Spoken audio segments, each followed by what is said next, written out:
ముఖ్యమంత్రి అంటున్నాడు, మిమ్మల్ని ఆలోచించమంటున్నాడు. నేను అదే కోరుతున్నా మిమ్మల్ని అందరినీ.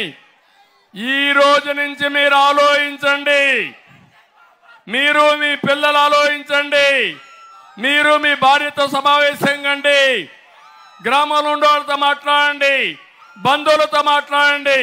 నేను చెప్పింది వాస్తవం అయితే జగన్మోహన్ రెడ్డి చిత్తుగా ఓడించమని మరొక్కసారి మీకు విజ్ఞప్తి చేస్తున్నా. తమ్ముళ్ళు మాట్లాడితే జగన్మోహన్ రెడ్డి అంటున్నాడు ఆయన పేదల మనిషి అంట, నేను పెత్తందారంట. ఏం తమ్ముళ్ళు, సిబిఐ ఈడీ 43,000 కోట్ల రూపాయలు అవినీతి సంపాదించాడని ఛార్జ్షీట్ వేశారా లేదా? వేస్తే పేదవాడా? ఈరోజు ఈ రాష్ట్రంలో ధనికుడు ఎవరన్నా ఉన్నారంటే ఎవరన్నా మిమ్మల్ని అడుగుతున్నా.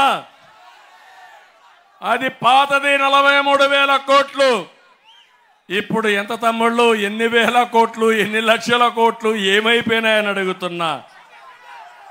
నేను ఒకటే చెప్తున్నా, పేదవాళ్ళకి 5 రూపాయలకే భోజనం పెట్టి అన్నా క్యాంటీన్ పెట్టిన వాడిని నేను పెత్తందారునా? అన్నా క్యాంటీన్ రద్దు చేసిన వాడు పెత్తందారుడా? మీరే ఆలోచించండి. ఇంకో పక్కన విదేశ విద్యోన్నతి పేద పిల్లల కోసం పెట్టాను. నేను పెడితే కొన్ని వేల మందిని ప్రపంచం అంతా చదివించాను. పేద పిల్లల్ని చదివించిన నేను పెత్తందారా?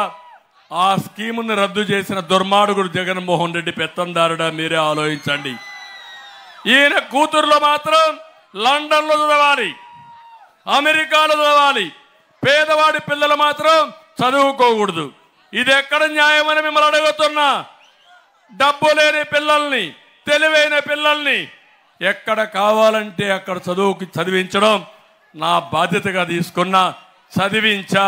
మళ్ళీ హామీ ఇస్తున్నా, మీ పిల్లల్ని బాగా చదివించి ఉన్నత ఉద్యోగాలు వచ్చేట్టుగా చేయడం మా కర్తవ్యం. చేస్తామని మరొక్కసారి మీకు హామీ ఇస్తున్నా. నేనేమైనా ఒక్కసారైనా కరెంట్ ఛార్జీలు పెంచానా తమ్ముళ్ళు? పెరిగాయా అని మిమ్మల్ని అడుగుతున్నా. ఇప్పుడు 200 రూపాయల కరెంట్ ఛార్జీలు ఎంత అని మిమ్మల్ని అడుగుతున్నా. 1000 రూపాయలు అయిందా లేదా? 9 సార్లు పెంచారా లేదా? కరెంట్ ఛార్జీలు పెంచని నేను పెత్తందారుని 9 సార్లు పెంచి మీ నడ్డి విరగొట్టిన వాడు పెత్తందారుడు అవునా కాదా అని మిమ్మల్ని అడుగుతున్నా. ఇంకోసారి తమిళ్లో మద్యం, ఇక్కడ కూడా మా మందు బాబులు ఉంటారు, ఉన్నారా? రోజంతా కష్టపడతారు, సాయంత్రం అయితే ఒక పెగ్గేసుకుని మళ్ళా తెల్లవారితో పనికి పోవాలనుకుంటారు, అవునా కాదా? మీ బలహీనత ముఖ్యమంత్రికి అర్థమైపోయింది. అందుకే జే బ్రాండ్ పెట్టాడు. ఆయనే తయారు చేస్తాడు, ఆయనే డిస్ట్రిబ్యూషన్ చేస్తాడు, ఆయనే అమ్మతాడు. అందుకే 260 రూపాయలు క్వార్టర్ బాటిల్ ఎంత అయింది? ఇప్పుడు ఎంత అయింది? మా తమ్ముడు తెచ్చేశాడు. ఆ క్వార్టర్ రూపాయలు 60 రూపాయల నుంచి 200 అయింది, అవునా కాదా? దీనివల్ల లాభమా నష్టమా మీకు? అందులో 140 రూపాయలు ఎవడికి పోతుందా డబ్బులు? మీ ఊర్లో కిరాణా కొట్టులు, తోపుడు బండిలో ఆన్లైన్ పేమెంట్స్ ఉన్నాయా లేదా తమ్ముళ్ళు? బ్రాండీ షాపులో ఉన్నాయా ఆన్లైన్ పేమెంట్లు? ఏంటి రహస్యం? డబ్బులు నేరుగా ఎవడికి పోవాలి? సైకోకు పోవాలి. అంటే ఒక క్వార్టర్ బాటిల్ తాగితే దినానికి 140 రూపాయలు, 2 క్వార్టర్లు తాగితే కిక్కలేదని 320 రూపాయలు, 2 క్వార్టర్లు తాగితే నాసి రకం. నీ ఆరోగ్యం క్షీణించిపోతుంది, అవునా కాదా? కొంతమంది చనిపోతున్నారు, మా ఆడబిడ్డల తాళిబొట్లు తెగిపోతున్నాయి. అంటే మనుషులు తెచ్చినా లెక్కలేదు, దానికి కూడా కావాలని చంపేసి శవ రాజకీయం చేసే దుర్మార్గుడు ఈ జగన్మోహన్ రెడ్డి. అందుకే నేను అడుగుతున్నా, ఎవరు పెత్తందారుడు అని అడుగుతున్నా మిమ్మల్ని. ఈ జగన్మోహన్ రెడ్డి పెత్తందారుడు అవునా కాదా అని మిమ్మల్ని అడుగుతున్నా.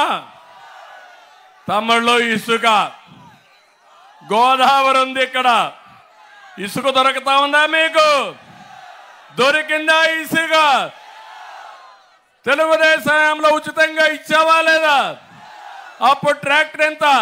1000 రూపాయలు, అవునా కాదా? ఇప్పుడు ట్రాక్టర్ ఎంత? 5000. 4000 ఎక్కడికి పోతా ఉంది? తాడేపల్లి కొంపకు పోతా ఉంది. ఇప్పుడు ఆ డబ్బులు కొంత మీకు పంపిస్తున్నారు. అప్పుడే మద్యం వచ్చింది, డబ్బులు వచ్చాయి, ఓట్లు కొంటారు, మళ్ళా మీ శ్రమను కూడా దోచుకునే రకం ఈ జగన్మోహన్ రెడ్డి. ఈ విషయం మీరు గుర్తుపెట్టుకోవాల్సిందిగా నేను కోరుతున్నా. 40 లక్షల మంది భవన నిర్మాణ కార్మికులు రోడ్డెక్కే పరిస్థితి వచ్చారా లేదా అని మిమ్మల్ని అడుగుతున్నా. ఇది న్యాయమా అని మిమ్మల్ని అడుగుతున్నా. తమిళలో దేశంలో ధనిక వ్యక్తి ఎవరంటే జగన్మోహన్ రెడ్డి. ఈరోజు రిచెస్ట్ మ్యాన్ ఎవరు? జగన్, అవునా కాదా? పేదవాళ్ళు